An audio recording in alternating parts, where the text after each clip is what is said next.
Okay. All right, so we're joined by local entrepreneur, Cara DeLong, owner of Classik Dezignz.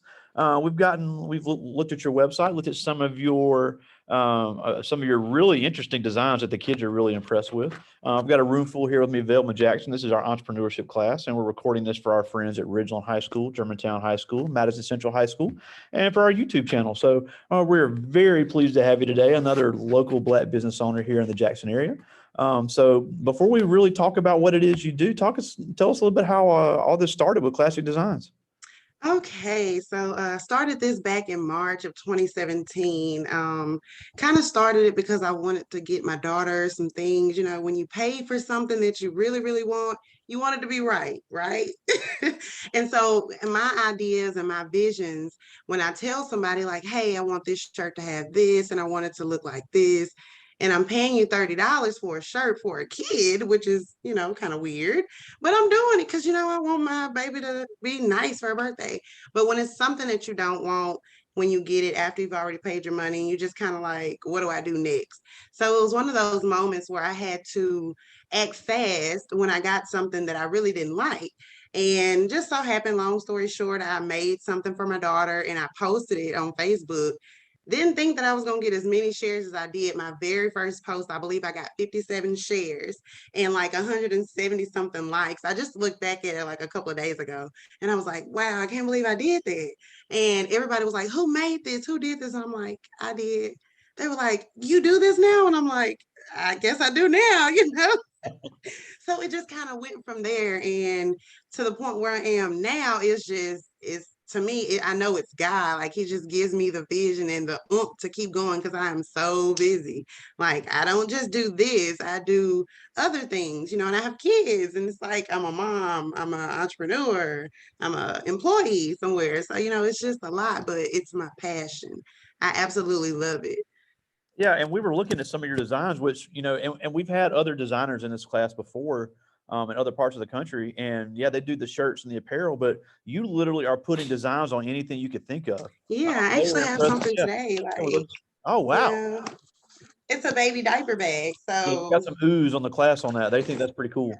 thank Yeah, you. yeah. So yeah. So obviously you have artistic talent, Oh and yeah. and obviously it's a very competitive market, Yeah, and there's a lot definitely. of people that do apparel. But what gave you the idea to start doing the other items? Because obviously there's a demand for it. But Oh what yeah. that idea?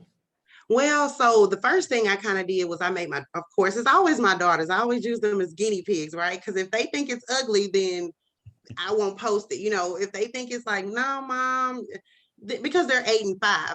Yeah. So they're kind of in the trend. They know what's kind of popping, as they say. So I posted something. I made my daughter a bag and I posted it and it just went like, So I was like, okay, well, let me keep doing this. Then it went to the diaper bags. And it's just whatever you do, somebody else is going to do it. So you have to keep that in mind and you have to think, I have to do something to set me apart from everybody else. You Go. got to keep the ball going. You got to change it up. You can do the same thing as somebody else, but you have to put a spin on it because your spin is going to make somebody else come to you versus going to the originator, you know. So Yeah, you got to keep it, you've got to change it up. yeah, and that's what we talk about a lot in here is that, yeah, there's a lot of people that may design apparel, but everybody may not have the personal touch, may not have the easy Right. shipping. It's all about, people will pay for convenience. So if you can offer something extra, and you Right. got the bundles we saw, you had the baby bundle, you had the business bundle, the gift bundle, which was Yeah. all great ideas. People will pay for that. Yeah. So you also do credit repair, which we thought was an interesting combo of Right. apparel design and credit repair. So how does that work? So that kind of started with I had a lady just came in. She was like, well, I need to get some stuff done. She was like, well, how much does this equipment cost? And I was like, well, equipment can be very pricey. I was like, but if you have good credit, it's okay because you can finance. She said, well, I don't know what good credit is. And I was just like, you're like 40 something. You don't know what good credit is. So I never learned about good credit, bad credit, having credit or anything like that. I kind of taught myself about 5 years ago, actually. I was like, I was in the 400s. I got to do something about this. Like, I can't get anything, and everything for my business, it's out of my pocket or it's out of my business. So I'm like, that's not how business goes. I need some credit. So I just kind of started researching some things and started sending some letters out and was getting a lot of feedback from it. And I'm like, wow, I really did this. So that lady, same lady, I told her, let me figure something out. One day I might be able to help you out. I reached out to her, gave her a very, very small price of me helping her to get her credit restored. And within 6 to 8 weeks, 9 weeks, she went from a 500 to a 740. Wow. So I said, wow, this must be my calling. So I just started doing it. I've done about 25, 30 people. Within 9 weeks, they've gone up like 140 points or more. That's Yeah. incredible. Yeah, I know. Yeah, and that could I be mean, and then you can find credit repairs for free, so people don't have to come to me. But interesting. Now, along those same lines, and that's a great segue to my next question, because we've had some kids come out of this class that started their own business. A lot of them were just part-time side hustles type thing. But one common mistake that I see from so many entrepreneurs, especially young Black business owners, is they don't charge enough. I'll tell them, well, yeah, your stuff looks great, you're doing a great job, but you're not charging enough. So, right, and obviously that's an easy mistake to make, because when you're 17, you're not thinking about a definitely. target market of mid 20-year-olds or 30 You're year olds. just thinking about the money that you're about to get. Exactly. And plus you're thinking that in a high school mindset, a person that's out of college or a person that's working, has a career type thing, is going to have more money than a person in high school. So you have to Absolutely. think about all that. So what are some ways that you keep from doing that? Because it is a very common mistake. So I always do price markup. So whenever you like, say for instance, if I buy a hoodie today at $9.99, and if I have to pay shipping for another $3.99, so we look at that. That's what, $13, $14. You round it up. You Yeah. at least need to make $28 to see a profit. But you double, it's almost like you double your profit that you would make. So you would pretty much make like an additional $14 off of that hoodie. Well, you want to actually charge $45 for the hoodie so that you can make a double price. You never want to stay in the same margin of what you're spending, because making $14, that's not enough for your time and that's not enough for your material. If you some people are different. Some people like to go to the vinyl store and buy sheets of vinyl. I don't recommend that. When I teach classes, I actually teach Cricut classes. When people buy the machine and they don't know what to do with it, I teach those classes, and I tell them in the classes it's better to buy yards because you'll use it eventually. So buy yards and not sheets, and you'll see a better profit, if that makes sense. So if you buy cups, you want to buy at least 4 or 5 cups versus 1 cup, because eventually you will make that money back, and then you're not steadily ordering, 1 cup to make an order. Yeah, yeah, because it's all about meeting demand as well. And plus, Right. with as extraordinary as some of your designs are, you're able Oh, to thank you. deliver that the extra quality, because yeah, if you're gonna charge more, you got to be able to deliver more. So if Right. you can give, you say, look, nobody else can do this design but me. You got some little deals on there, the $5 off your first order. There's little, Yep. you have, and you show the prices marked down, which I think is a great strategy for pricing, when you show what it was and then you Right. show what it is now. You're still Yeah. making a profit, but again, a word I use a lot is perceived value. So if somebody thinks Yes. they're getting a deal, they're more likely to spend the money, because look, we all know you can have a great product and you can have a great website, you can have very skilled at what you do, but if you can't price it right, it's all for nothing. It's right. Right. It's like you're just doing the legwork for them. Now, and you did mention something else, and honestly, I did not know this until I started having these guests. Is you said you're an employee as well. Mhm. A lot of entrepreneurs we're finding are not just jumping in head first.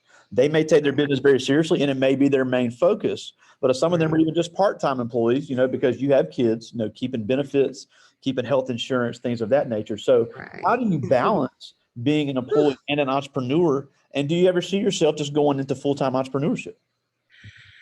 It's hard to actually balance. I'll just say this: a person has to have a very strong mindset. You have to be able to distinguish, okay, I'm at work, I can't deal with this right now, versus being at work and still doing it, because I do that.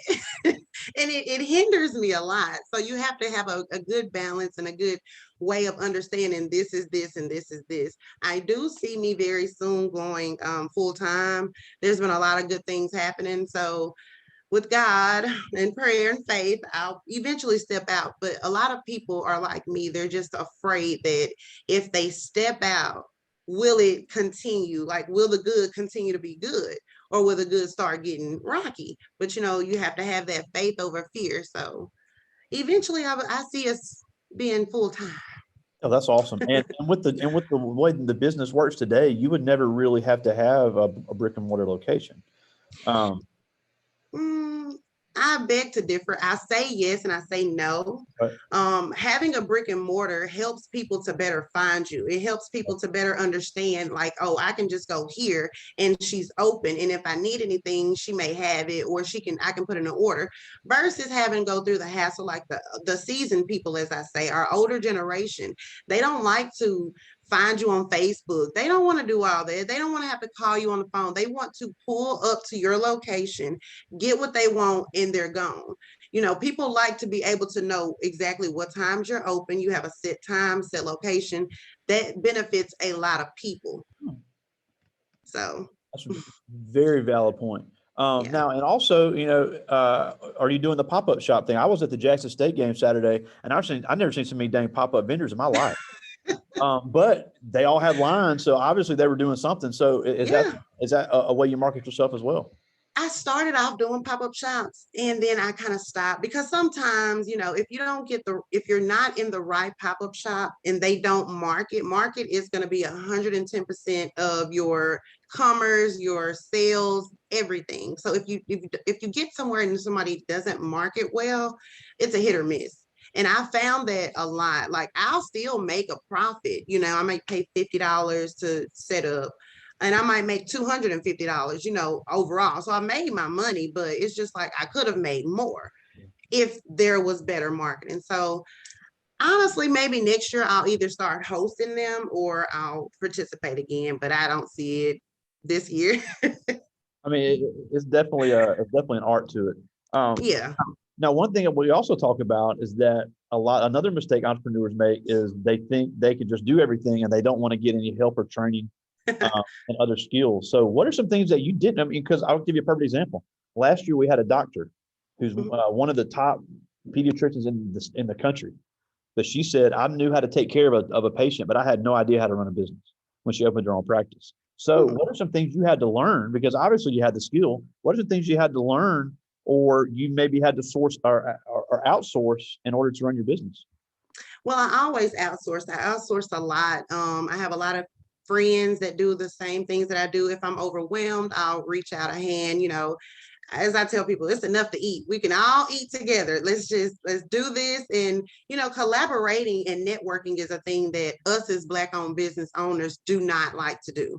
And that sets a lot of us apart, because there may be $1,000 order and I'm doing it all by myself. Yeah, I'll see the profit, but later on, the con of that is I'm super tired. I could have worked on 5 orders if I had help, but a lot of people don't like to reach out. And I find that just being easy to work with, easy to reach out to other people, and having resources. If you need something, maybe make patches. If I have a friend that makes patches and I have a customer that needs those put on a shirt, I'll reach out to my friend and, hey, make these patches for me. I'll pay you. You're making money. I'm making money. Customer's happy, you know. So collaborating and networking is a thing that I had to figure out the hardest, makes it easier. Yeah, and then on top of that, with especially since COVID, there's more and more virtual Ooh. businesses. There's another friend of the class. I mean, all she does, she's a virtual CFO that Hmm. specializes in female Black-owned businesses, and all she does is their books. She's not a Hmm. full-time person. She looks at it. She has her rate, but she makes sure their finances in order to make sure, like we said, they're charging enough, make sure they're not overspending Right. somewhere. And there's companies like that will specialize in that, to where you wouldn't have to become an accounting expert, because once the orders start stacking up, and start Mm-hmm. having the cost, especially if you went to a brick and mortar location, there would be a lot of a lot of bookkeeping to do, and that's not something you get to Right. figure out overnight. When I taught accounting, I had to Also, study before class. right. Well, also it depends on your website too, because if you have a really good based website, it does that for you as well. I recommend Shopify. That's what my website is based off of. So it keeps up with your analytics as well as your Wow. spending. And it kind of helps you like see, okay, well, this month I made this and I spent it on this, and Right. then we made this, right back. So it kind of helps you understand the breakdown each month of what's coming and what's going. Yeah, and your website is very easy to navigate, which is also a big deal because you talked about the older crowd. If people aren't, and this is not, I'm not even trying to be funny. I'm being dead serious. Right, If you right. are technologically savvy and they have trouble finding something, they're going They to go do. somewhere where they can find it. Right. People are impatient. People want it now. They want it to be convenient. So having that easy to navigate website, being able to easily order stuff, easily put in your payment information, Yeah. that actually is a very big deal when it comes to selling anything. And being able to see it and read it legible, you know. Yeah. All right. Well, I do have some questions from the kids, and these are all Okay. seniors, but they've all started their own original business concept for this class. But some of these are really good. All right, here's one. This is Miles Woodard, and he asked, "Do you ever deal with copyright, and or do you ever feel people who just started their how do you feel people who just started their own business deal with that?" I have dealt with copyright a couple of times before I got the website and recently, probably about 3 weeks ago. What they do is they pretty much will email you and they'll say either you take this down or we'll fine you or something like that. So, of course, you take it down and then they don't fine you. A time that I ran into it where it wasn't a matter if I took it down or not, it was fined $500 and I had to pay it. So in order to keep from being copyright, you want to put inspired. Most times when you're posting, they will help you to kind of dodge something. Like if it's, we'll say Velma Jackson. If it's a cup, you'll say inspired Velma Jackson cup or something like that. But I think that a lot of people that start the business now, I see it a lot. I don't think that they understand until they, like me, I was 3 years in, until you actually get that fine where it's not a you pay or you take it down situation, you Yeah. know. Yeah, and that's not only with logo, but that's also with wording, like you said. Yeah. You have to make, like, for example, we're using an example before we came on. We have a young lady here. That's our next question. Last name Johnson. I said you couldn't just start a company called Johnson and Johnson. So No. I mean, yeah. Obviously, that will get shut down in a hurry. So you got to Right. be aware. You got to be aware of stuff like that. Right. And That's then really huge. yeah, and anytime you're designing anything, you may have to change the font a little bit, but Yeah. if an image is copyrighted, that is a huge no-no. But this is Yeah. Octavia Johnson, and she said, "What are some mistakes that you made as a business owner you wish you could have avoided?" Not getting a business account immediately after I got my EIN. You guys, when I tell you that that is your money maker, that will help you get loans, that will help you establish business credit with different companies. Not doing that immediately, that kind of hurt me. I'm like just now in it and just now getting a business account. And it's like, why didn't you do this when you first started? Hello. That was the main thing. And also getting a virtual address. At least if you have a business and you're doing it out of your home, you don't, when you go to sign your EIN, you don't want to have your home address listed because that's in the database. So that means that people will find you and your company at your home versus if you have a virtual address, it's easier and it helps the business side of it as well for loans and things like that. Absolutely. This is a good one. This is Justin Clark, and he asked, "What's the most difficult customer you've ever had to deal with?" Justin, you're funny. um, Difficult, of course, they're seasoned because they don't really know what they want. So you're trying to design for them in a way that it's not too gaudy or too hip, too young, but in fashion in what they wear now. And I was designing a bag for a lady for her sister. Her sister's younger. She's 60. Sister was like 40 something. So I'm thinking she's a Delta. She would want Delta stuff on the bag. No, I think we should just leave it red and put her name. No Delta symbol. She was like, no.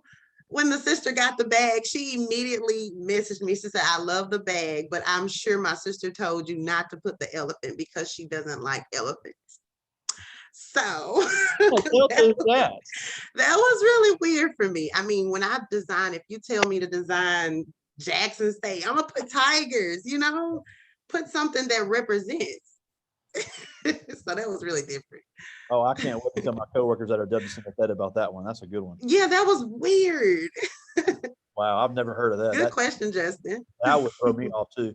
This is Brian Perry, and he asked, "What is your favorite thing to customize?" Favorite thing.